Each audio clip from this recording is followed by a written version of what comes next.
शांत हो गया और स्वर्ग से विमान आया और संत जी को लेके जाने लगा। तभी जो अम्मा थी ना, अम्मा को अपनी गुरु की बात याद आ गई कि उन्होंने बोला ना कि मेरा पाया पकड़ लेना विमान का। तो अम्मा ने विमान का पाया पकड़ लिया और संत जी भी जा रहे थे स्वर्ग को, वो भी जाने लगे। अब जाते जाते जाते गांव के लोग देखने लगे कि ये अम्मा जीते जी स्वर्ग में कैसे जा रही है। लोग मरने के बाद स्वर्ग जाते हैं, ये तो जीते जी जा रही है, ऐसा कैसे हो गया। अब सब लोग अम्मा अम्मा को आवाज लगाने लगे कि अम्मा कहाँ जा रही है जीते जी। तो अम्मा को थोड़ा सा ये आवाज सुन के खुशी भी हो रही थी और अभिमान भी आ गया।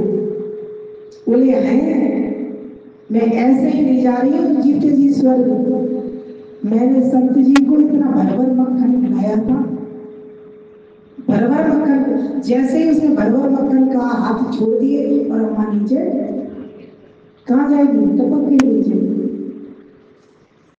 और संत जी तो चले गए, अम्मा नीचे टपक गई। बहुत गहरी बात है। जा रही थी जीते जी स्वर्ग, लेकिन किसने नीचे गिरा दिया उसे? उसके मन ने नीचे गिरा दिया।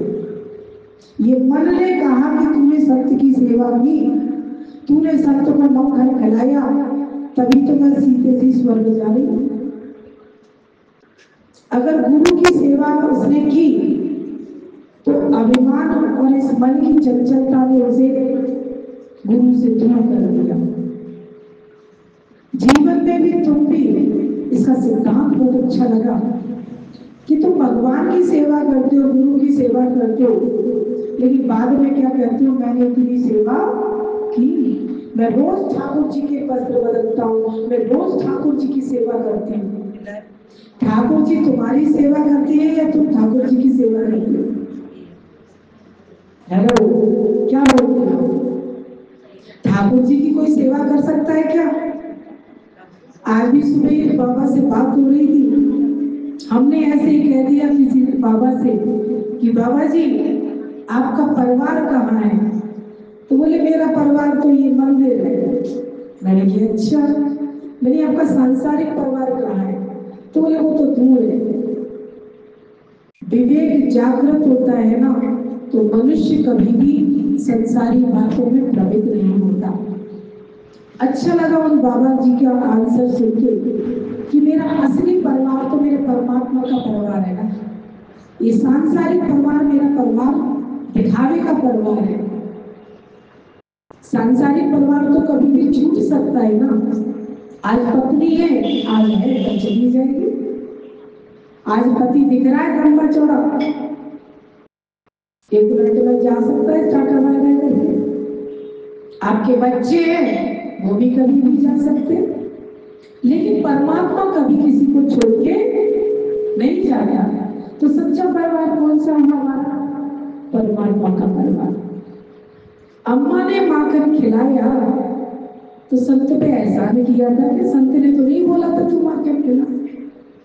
हम भी गुरु किसी की सेवा करते हैं, अभिमान आ जाता है। मैंने सास की सेवा की, मैंने ससुर की सेवा की, अब सेवा की तो मेवा मिलनी चाहिए। अब उसने सेवा की तो उसे मेवा मिली नहीं मिली, संत ने उपाय बता दिया कि तू मेरा पाया पकड़ लेना, लेकिन उसको अभिमान आ गया और नीचे चली गई। हमारा भी परमात्मा हाथ पकड़ता है, हमारा भी गुरु हाथ पकड़ता है, लेकिन बीच बीच में जो अभिमान की जो हवा चलती है ना, मैं बड़ा अमीर हूँ, मैं बहुत अमीर हूँ, मेरे इतने ट्रैक्टर, इतने जमीन, इतने मेरे बच्चे इतने हाई फाई हो गए। कोई बच्चों का अभिमान करता है, कोई धन का करता है, कोई जमीन का अभिमान करता है। हमारे पास तो इतनी खेती है, कितनी पुस्तक खा लेंगे, लेकिन एक घर में रावण जैसा पैदा हो गया ना, तो सारी पुस्तकें खाली चली जाएंगी। ये अभिमान मनुष्य को भगवान से दूर करता है। ये अभिमान तुम्हारी दुर्गति कराता है। पल पल पे गुरु आपके जीवन में आता है। इस अभिमान से छुट्टी केवल गुरु ही करा सकता है, कोई नहीं करा सकता। बिना गुरु के ज्ञान प्राप्त नहीं होता और बिना ज्ञान के अभिमान नहीं जाता। और जब तक अभिमान नहीं जाएगा तब तक तुमको संसार का सुख प्राप्त नहीं हो सकता। तो संसार का सुख प्राप्त करने के लिए क्या करना है? हमें गुरु की बात पे चलना है, हमें गुरु की शरण लेनी चाहिए और शरण लेके फिर उसकी बात माननी चाहिए। हम खाली गुरु बना लेते हैं, हमने तो गुरु बना लिया। अरे गुरु बना के गुरु की बात पे चलोगे तो सही, मन में आता वही बोलने लगते हो, वही करने लगते हो।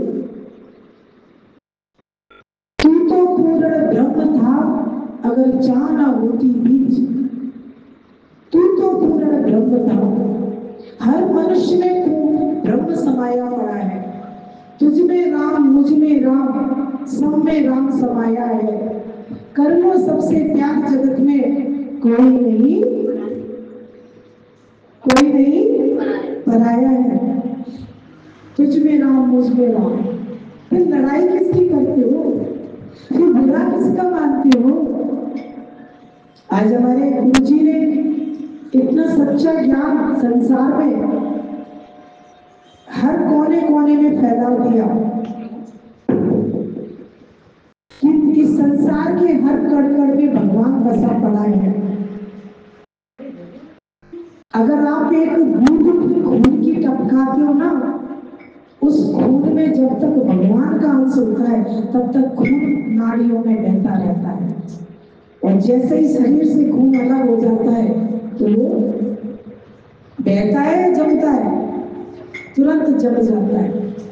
जब तक खून इस शरीर में परमात्मा की शक्ति से बहता रहता है, पूरा शरीर कार्य करता रहता है। आप सुबह से उठते हो, कितना काम करते हो? चूल्हा जला, चक्की चला, खेती बाड़ी करो, सिंचाई करो, रसोई पकाओ, बच्चों को पालो पोसो। ये शक्ति कौन देता है आपको? किसकी शक्ति से कार्य करते हो? भगवान की शक्ति से कार्य करते हो। अभिमान क्या करते हो? मैंने किया, मैंने बच्चे पाले, मैंने घर बनाया, मैंने किया। हमको जो दुखी करती है ना, वो हमारी मैं करती है। इस मैं को खत्म कर दो, मैं की जगह परमात्मा बोलो। ये घर मेरा नहीं है, ये परमात्मा का घर है। ये मेरे बच्चे नहीं है, ये परमात्मा के बच्चे हैं।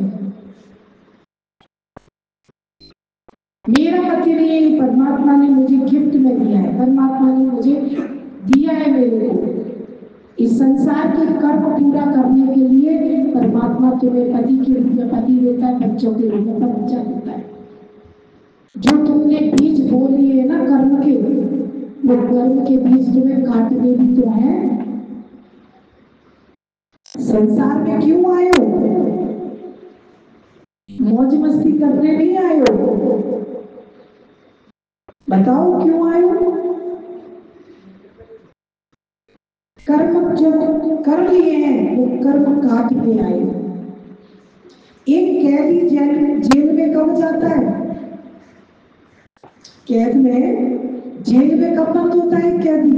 जब वो कोई बुरा कर्म कर लेता है।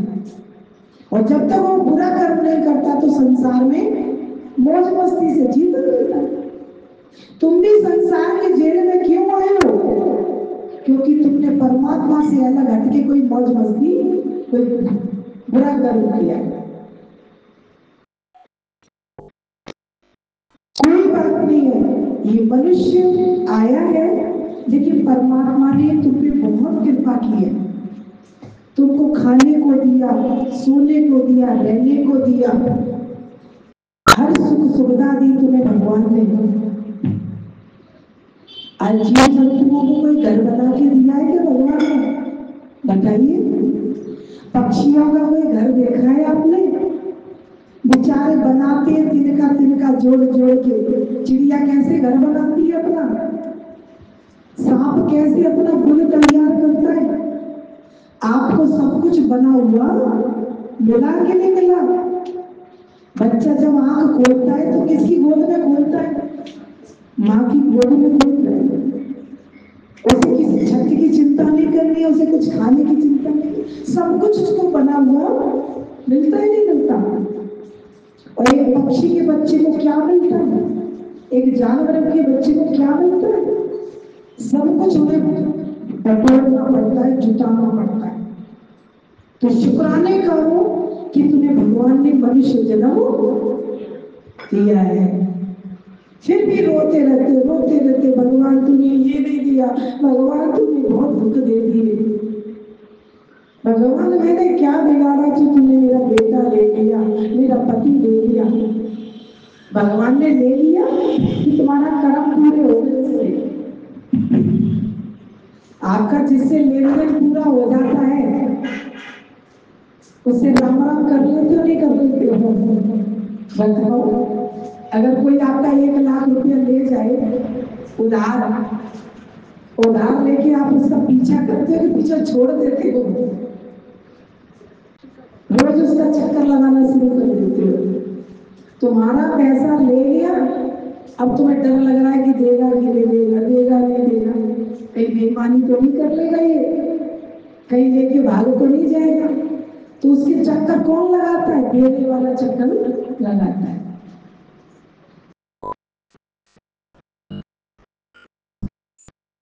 और अगर वह नहीं देता है तो आप क्या कर लेते हो? जैसे ही उससे हिसाब किताब मुश्किल से पूरा हो जाए उससे दूर दूर की राम राम कराते, भैया आ गया, अब तो ऐसे कान पकड़ के कभी नहीं दूंगा। कोई देता है और हिसाब से तुरंत लौटा देता है, उससे आगे दूर दूर की राम नहीं करता, उससे और खुश हो जाता है कि बात का पक्का है, बात का नहीं है। तुम भी भगवान से वायदे करके आए थे कि हे भगवान इस गर्भ से निकालो, इस नरक से निकालो, मैं तेरा ही नाम जपूंगा। किया था नहीं किया था वायदा भगवान से? 9 महीने माँ के गर्भ में पड़े थे, सबसे बड़ा नरक भोग रहे थे।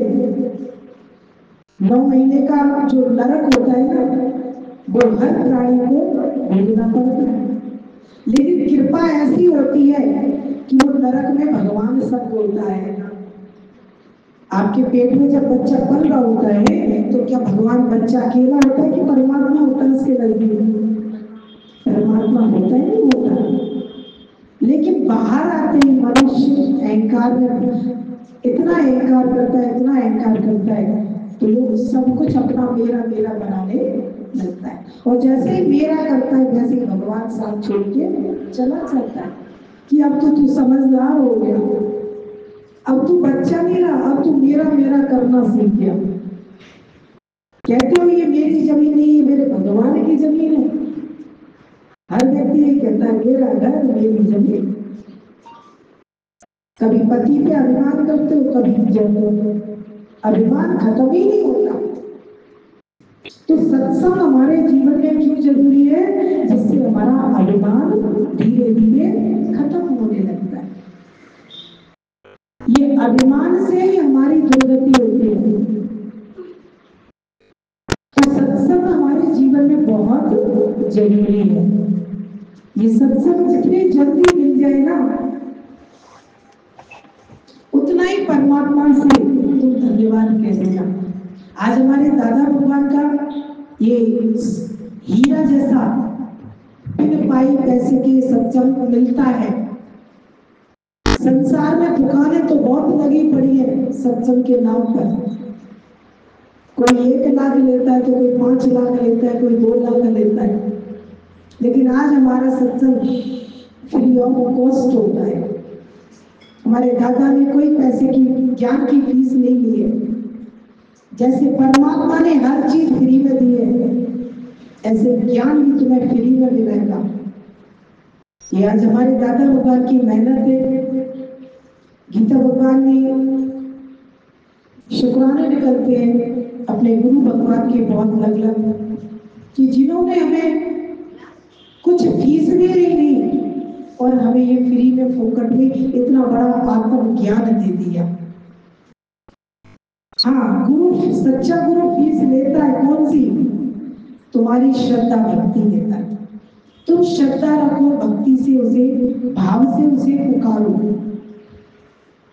गोपियां भगवान को पुकारती थी तो कृष्ण आते थे या नहीं आते थे? आते थे, लेकिन प्रेम से पुकारती थी ना, भाव से पुकारती थी, प्रेम से पुकारती थी, तो भगवान दौड़े दौड़े आते थे। भक्त की पुकार पर मैं आता जरूर हूँ, आज भी आऊं और कल भी आऊं, और मैं नंगे पैर दौड़ा दौड़ा आता हूँ। किसी ने प्यार से बोला कि भगवान को अकल नहीं थी, आना तो चप्पल पहन के ही आ जाता, नंगे पैर आता था। किसी मन चले ने भगवान पे भी कमेंट कर दिया कि नंगे पैर क्यों आए, चप्पल पहन के आ जाते। तो जब कोई मन चला गुरु के सामने बात करता है ना, तो सच्चा गुरु उसे प्रैक्टिकल दिखा देता है। एक बार क्या हुआ कि गुरु ने शिष्य को बोला कि चलो सुबह मेरे साथ चलना और मैं तुमको घुमा के लाता हूँ। एक गांव में चलते चलते एक माई चूल्हे पर रोटी बना रही थी और उसका बच्चा दूर खेत में खेल रहा था, ऐसे दूर जमीन पर। जैसे माई किसी काम से उठ के गई तो वो बच्चा चूल्हे की तरफ दौड़ के आने लगा। जैसे चूल्हे की तरफ बच्चा दौड़ा, माँ ने क्या किया, जो काम लेने भी करने भी गई ना, वो सब बैग भाग के बच्चे को बचाने के लिए दौड़ी। ये लीला गुरुजी ने शिष्य को दिखाई। माँ ने अपने हाथ की सारी चीजें तोड़ दी, छोड़ दी, क्योंकि वो बच्चे में जान फंसी थी कि अगर बच्चे ने चूल्हे में हाथ डाल दिया तो क्या होगा। तो उसने अपना सब कुछ छोड़ के भागी। बोले भगवान को भी अपने भक्त की ऐसे ही चिंता होती है। जब भक्त पे कोई विपत्ति पड़ती है, सच्चे भक्त पर, तो भगवान को बेचैनी हो जाती है और वो नंगे पांव दौड़ दौड़ के आपकी गोदी में उठा के तुम्हें सुरक्षित अपने भक्त पर आंच नहीं होने देता। तो कभी भगवान और माँ, कहते हैं माँ का प्रेम बच्चे के लिए एकदम शुद्ध होता है, कोई मिलावट नहीं होती उस प्रेम में।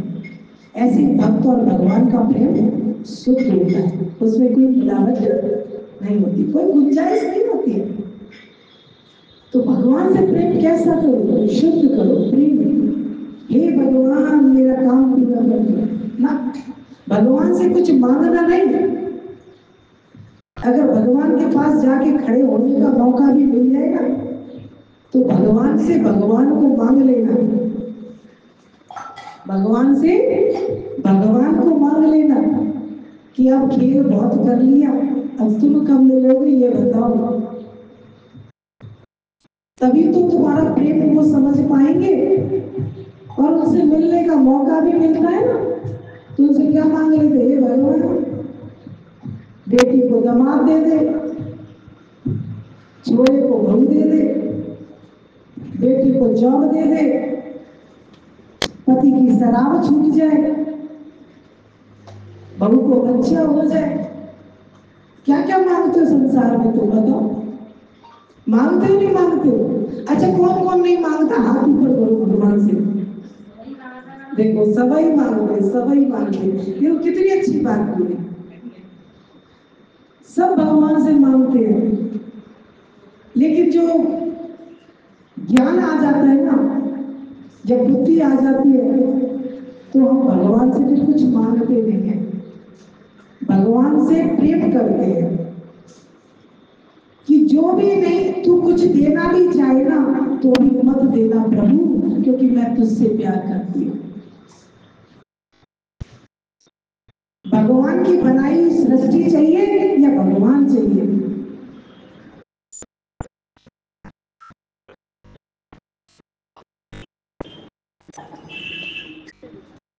क्या चाहते हो? माया चाहिए या मायापति चाहिए? ये ज्ञान हमारा बहुत समझदारी का है। ये ज्ञान जो भगवान कृष्ण ने गोपियों को दिया था ना, ये वही ज्ञान है जो ये ज्ञान अर्जुन को दिया था भगवान कृष्ण ने रणभूमि में, कुरुक्षेत्र में दिया था युद्ध के समय। ये वही ज्ञान आज हम आप सबको बताने आए हैं। और जो ज्ञान दिया था उसका नाम क्या था? ब्रह्म ज्ञान। गीता में जो भगवान कृष्ण ने जो ज्ञान दिया है अर्जुन को, उसको क्या कहते हैं?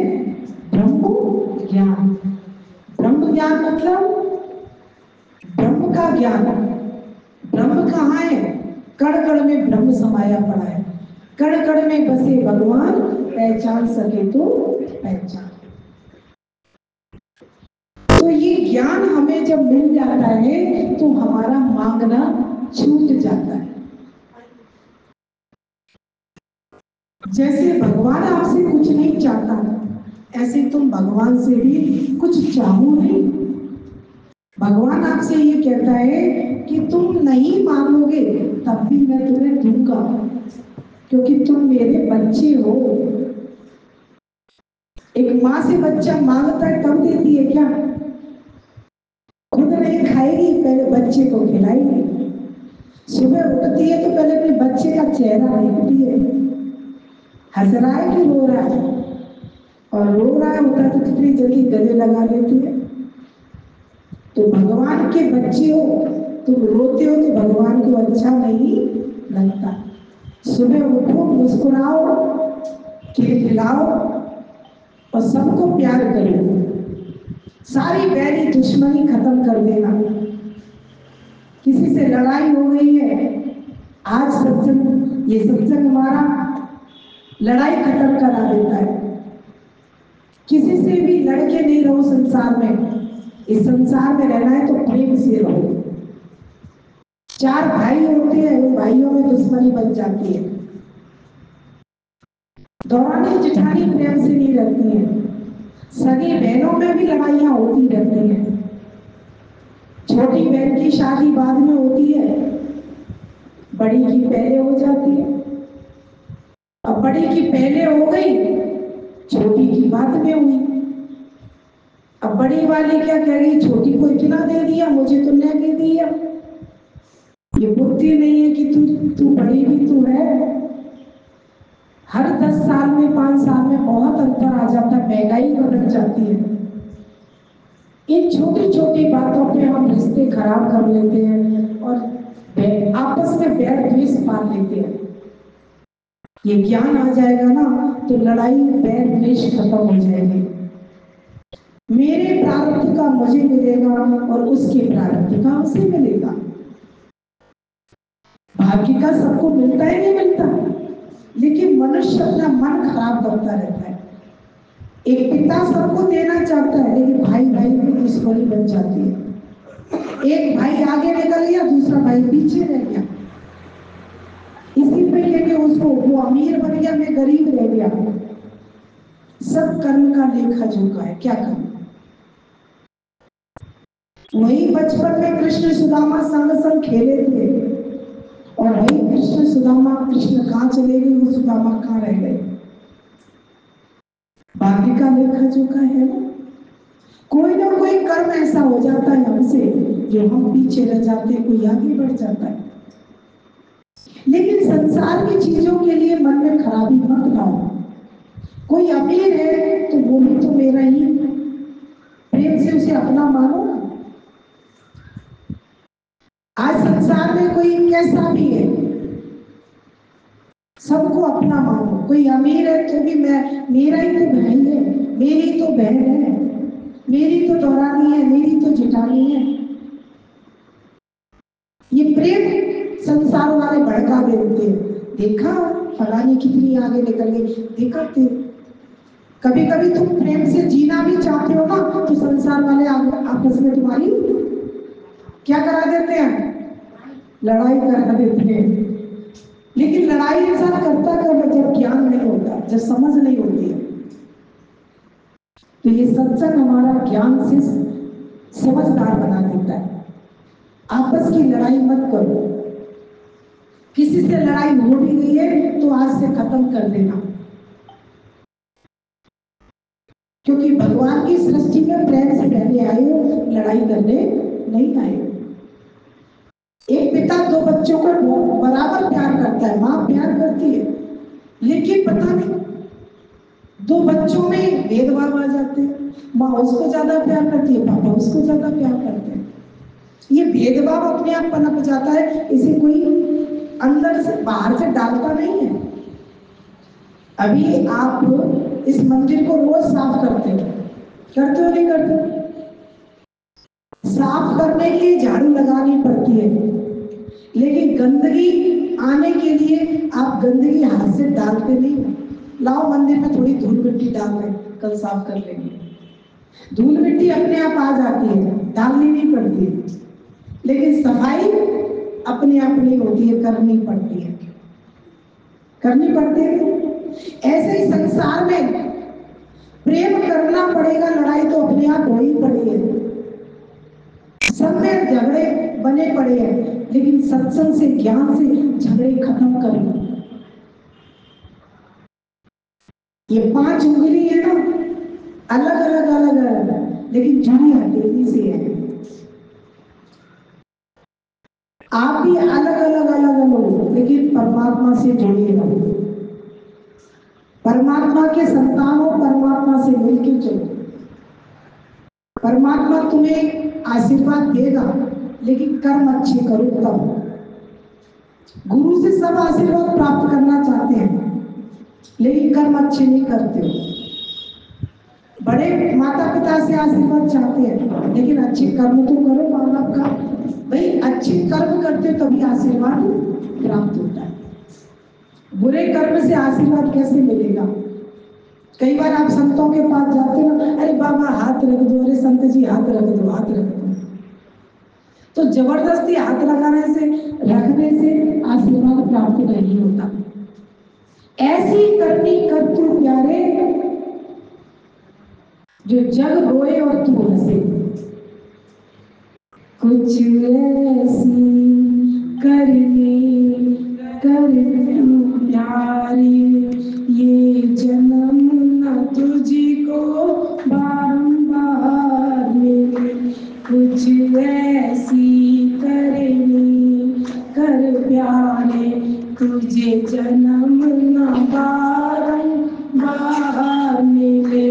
माया तो बहुत मिल जाएगी, गुरु ऐसा ना तुझे बारंबार मिले। कुछ ऐसी करनी कर प्यारे, तुझे जन्म न बारंबार मिले। करनी पड़ती है। ये जन्म मरण से छुटकारा कब मिलेगा? जब कुछ ऐसी करनी करो, भक्ति करो, भगवान से प्रेम करो, सत्संग करो, गुरु के वचनों पर चलो। ये जन्म मरण धीरे धीरे तुम्हारा खत्म हो जाएगा और तुम्हें परमात्मा पुकारना नहीं पड़ेगा। भगवान तुम्हारे पास दौड़ा आएगा। जैसे चूल्हे में बच्चा जा रहा था, माँ दौड़ी है, ऐसे ही तुम्हें जगत में भगवान बचाने के लिए दौड़ के आएगा कि मेरा बच्चा जगत में दुख नहीं पाए, मेरा बच्चा जगत में कष्ट नहीं पाए। आप अपने बच्चे की आंख में आंसू नहीं देख पाते हो, भगवान आपकी आंख में आंसू कैसे देख पाएगा? अगर आपकी आंख में आंसू आता है तो भगवान को कष्ट होता है, लेकिन कब होता है? जब तुम भगवान के सच्चे बच्चे होते हो तब। तुम हेरा फेरी गंदे कार्य करते हो, संसार में भेदभाव करते हो, लड़ाई झगड़े करते हो, तो भगवान को कोई कष्ट नहीं होता है। जो करेगा सो भरेगा, तू क्यों भयो उदास। करनी का भोग तो सबको भोगना पड़ा।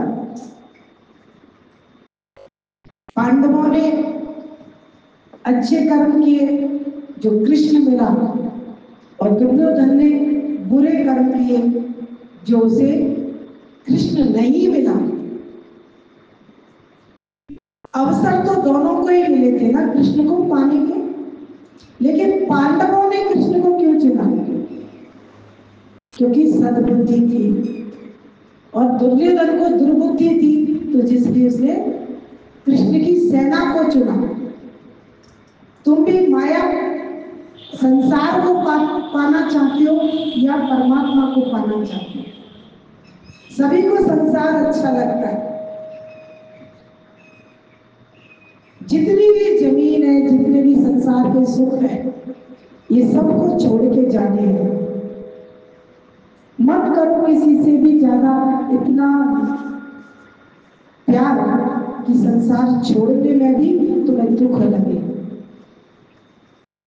संसार में छोड़ने का डर लगता है, नहीं लगता? जैसे जैसे बुढ़ापा नजदीक आता है, जैसे जैसे कोई बीमारी शरीर में आ जाती है, फिर सुमरते हो भगवान बचा ले, भगवान कब लोगे मेरी खबरिया।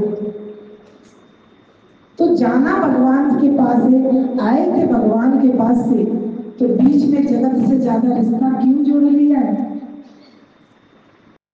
सुकून से रहो, शांति से रहो, प्रेम से रहो, और सब भगवान को अर्पण करके रहो। सब तेरा पर तू मेरा। भगवान से क्या बोलो? भगवान सब तेरा पर तू है ना, वो मेरा है। मैं तुझे किसी को नहीं देने वाला, पर मेरा सब तेरा हो गया। अभी यहां सुनोगे, घर जाके मेरा मेरा करोगे? करोगे नहीं करोगे? जरा सा किसी ने कोई जमीन पे कब्जा कर लिया, पिता ने किसी को कुछ ज्यादा दे दिया, पिता से रिश्ता तोड़ लेते हो, माँ का रिश्ता तोड़ देते हो, क्योंकि ये माया अच्छे अच्छे को दुश्मन बना देती है। मायापति की माया से बच के रहना है तो सत्संग करते रहो, माया तुम्हें छू नहीं पाएगी। इस माया से बचना इतना आसान है क्या? आसान है? लगता है आसान है, छूट जाओगे। जब तक गुरु नहीं मिलेगा तब तक तुम माया से छूटने वाले नहीं हो। इस माया से छूटना है तो गुरु से पक्की दोस्ती करनी पड़ेगी, क्योंकि भगवान तक जाने का सच्चा मार्ग किसको पता है? तुम्हें पता है? तुम्हारे पिताजी को पता है? किसी को नहीं पता संसार में, सिर्फ गुरु को पता है।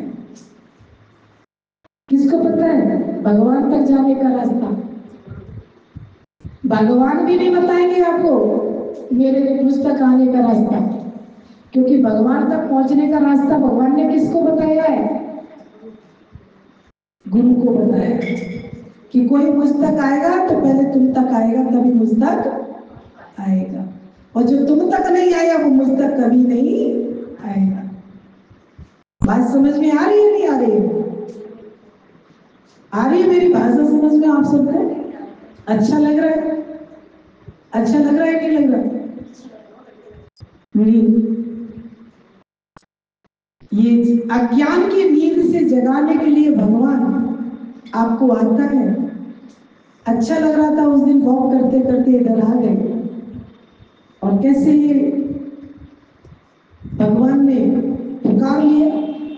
उससे एक दिन रात में पहले ही आने वाले थे, लेकिन आधी रात, थोड़ा रात ज्यादा हो गई, ये सब बोले इससे आगे मत जाओ, इससे आगे मत जाओ। हमने कहा चलो नहीं जाते, सुबह जरूर जाएंगे पर। और जब सुबह आए तो अच्छा लगा, और देखो आज आ गए तो तुम सबसे भी मुलाकात हो गई। इस धरती माता की पुकार भी थी, जो इतना अच्छा ब्रह्म ज्ञान। आज संसार में ज्ञान कितना कठिन हो गया है। अभी आप टीवी पे सत्संग सुनते हो, संतों को सुनते हो, दूर से सुनते रहते हो, कभी मुलाकात नहीं कर पाओगे, क्योंकि उनसे मुलाकात करनी है तो मोटी मोटी गड्डी रखनी है। फ्री में मिल जाएगी क्या? VIP गेट अलग है, पास अलग है, बहुत टिपिकल। लेकिन आज हम शुक्राने करते हैं बहुत तहे दिल से अपने गुरु भगवान के, दादा भगवान के, प्रहलाद भगवान के, जिनकी कृपा से ये हंसते खेलते ज्ञान हमको प्राप्त हो गया और हंसते खेलते ही हम आपको देने आ गए। ये हंसते खेलते ही आपको देने आए। आपने बुलाया नहीं था, लेकिन स्वयं दिल ने पुकारा और हम चले आए। तो प्रेम की दुनिया अपने आप बनती है और पैसे की दुनिया बनानी पड़ती है। ये प्रेम की दुनिया है जो अपने आप खड़ी होती रहेगी। भगवान कृष्ण को तो प्रेम पसंद था। प्रेम का भूखा हूं मैं, प्रेम ही एक सार है, प्रेम से जो मुझको भजे हमसे बेड़ा पार है। प्रेम से, तो ये प्रेम हमें गुरु करना सिखाता है, ज्ञान से समझ में आता है। किसी के घर में तुम रहते हो तो प्रेम से खा सकते हो, प्रेम से ले सकते हो। गुर्रा के तो तुम्हें वो पानी भी नहीं पिलाएगा। अगर उसके घर में घुस के तो गुर्राना शुरू कर दो, उसी के घर में बैठे, उसी के घर में शोर मचाओ, उसी के घर में बैठे, उसी को गुर्राओ। तुम्हारे घबराने से आदमी ऊपर से डर जाएगा, लेकिन तुम्हारे पास बैठना पसंद नहीं करेगा। अरे प्रेम से हर जगह प्रकट, प्रेम से वही प्रकट गोपाला। भगवान कैसे प्रकट होता है? प्रेम से होता है। किसी पे घुर्राओ नहीं, किसी पे हलचल मत मचाओ, शांति की गंगा बहाओ, शांति से रहो, शांति से सबको मिला के चलो, प्रेम से करके चलो। गुरु के संग भी चलोगे तो प्रेम से रह पाओगे। सुदामा ने जरा सा छलक लिया था कन्हैया से, कितना छलक लिया था कि कान्हा मेरे दांत किटकिटा रहे। तो बोला किस, कन्हैया ने बोला सुदामा दांत क्यों किटकिटा रहे? सर्दी ज्यादा लग रही है क्या? क्या त्रिलोकी के नाथ जानते नहीं थे कि तेरे दांत किटकिटा रहे? ये तुम चले चला रहे, बताओ।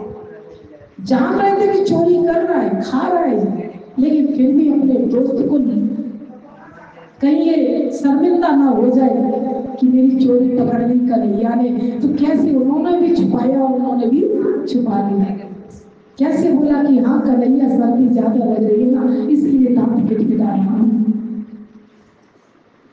भगवान बहुत हमारे पाप कर्म माफ करता है, बहुत छल हमारे जीवन में बहुत गलतियां माफ करता है। सजा कब देता है? जब भगवान से हम छल करने को डरते नहीं। अगर प्यार से सुदामा जी कह देते कि कन्हैया मुझे भूख लग रही है, मैं चने खा लूं, तो क्या कन्हैया मना कर देता? बताओ। ये हमारी आदतें चोरी कराती हैं, ये आदतें हमें बुरी संगत में ले जाती हैं। थोड़े से हम बड़े क्या हो जाते हैं, माँ बाप को जवाब देना शुरू कर देते हैं। थोड़े से बड़े क्या हो गए, अपनी बॉडी सॉडी बना के लगता कि अब पिता कौन माँ कौन। आज आपके घर में बच्चे आपसे थम नहीं रहे, हर माँ बाप अपने बच्चे से दुखी हो रहे हैं। माँ बाप सत्संग में जा रहे हैं, बच्चे दूसरी गलियों में भागे जा रहे हैं। माँ बाप सत्संग में बिठाना चाहते हैं, बच्चे अपने यार दोस्तों में घूमना चाहते हैं। उन्हें सत्संग अच्छा नहीं लग रहा, उन्हें दोस्तों के साथ पिक्चर जाना अच्छा लग रहा है, दोस्तों के साथ गपशप मारना अच्छा लग रहा है। क्यों? क्योंकि हमने अपने बच्चों को बचपन में सत्संग नहीं दिया, हमने अपने बच्चों को अच्छी भगवान की भक्ति करना नहीं सिखाया।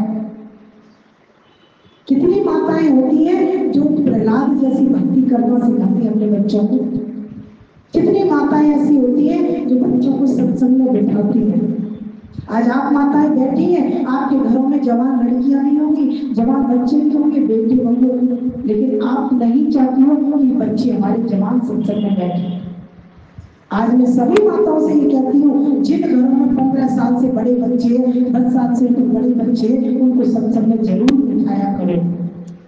और अगर नहीं बिठाओगे तो तुम सब माताओं को एक दिन खून के आंसू रोने पड़ेंगे, क्योंकि बच्चे संसार में भटक रहे हैं और ऐसी गलियों में भटक रहे हैं। कोई तंबाकू खाना सीखेगा, कोई सिगरेट पीना सीखेगा, कोई शराब पीना सीखेगा, कोई अफीम गांजा पीना, नशा करना सीखेगा।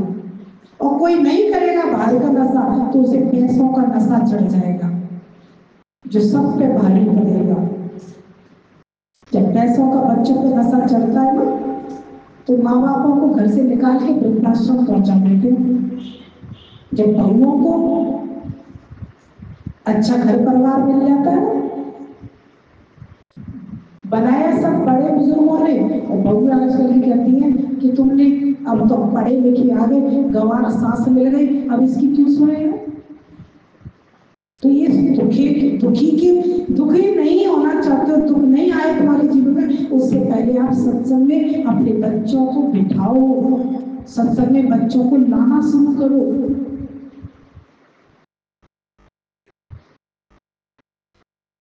आज आपके घर में आपके बच्चे आपसे कुछ नहीं अच्छी बात सुनना चाहते, लेकिन सत्संग में लाके बिठा दोगे, सत्संग में थोड़ा उनको जाने की आदत सिखा दोगे तो बच्चों का जीवन कुछ अच्छाइयों से भर जाएगा और बुराइयां खत्म हो जाएंगी, है ना?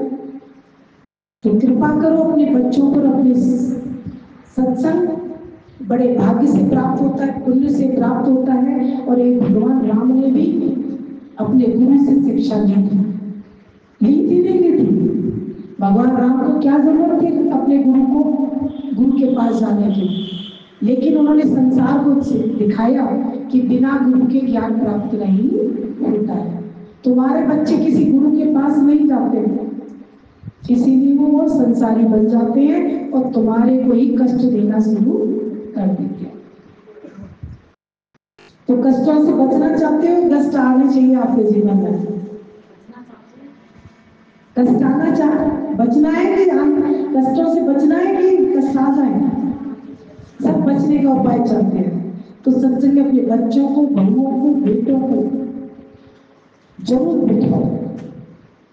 घर में बच्चियां सोती रहती हैं, चाहे गांव, अब कोई गांव नहीं रह गए, सब शहर बन गए, सब गांव तक मोबाइल आ गए, टीवी आ गई, सब सुविधाएं आ गई, अब कोई गांव नहीं रहा।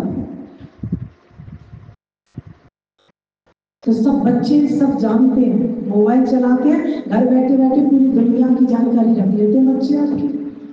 आप तो गांव आप नहीं जानते हो मोबाइल में क्या क्या हो रहा है, लेकिन आपके बच्चे जो है ना वो सब जान गए कि मोबाइल में हम क्या क्या करते हैं। मोबाइल के द्वारा तुम्हारे बैंक बैलेंस खाली हो जाएंगे। आप सोते रहना, बच्चे मोबाइल चला चला के आपकी पूरी करोड़पति से तुम्हें रोड पे लाके खड़ा कर देंगे। आज ऑनलाइन गेम चल रहे हैं, कितने अखबार में केस निकल रहे हैं कि पति पत्नी ने सुसाइड कर लिया, उस बच्चे ने सुसाइड कर लिया। तो कहीं ना कहीं बच्चे मोबाइल की दुनिया में खो गए। तो इसलिए कलयुग में सत्संग का आधार लेना बहुत जरूरी है। अगर सत्संग आपके जीवन में नहीं है और संतों का आशीर्वाद नहीं है तो तुम्हारे घर में कलयुग पैर जमा लेगा, कोई हटा नहीं सकेगा कलयुग को। ध्यान रखना, अगर कलयुग को मार भगाना है तो सत्संग की छत्र छाए अपने घर में बना के रखो। संतों का आदान प्रदान तुम्हारे, मैं हमेशा कहती हूँ अगर संत आते रहेंगे, गुरुओं से तुम्हारी मुलाकातें होती रहेंगी तो तुम्हारे घर में कलयुग कभी भी ठहरेगा नहीं। क्योंकि संत के आने से, जैसे पुलिस के आने पर चोर भाग जाता है, ऐसे संत के आने पर हमारे झूठे लोगों को डर लगने लगता है। ठीक है, तो सत्संग बहुत जरूरी है।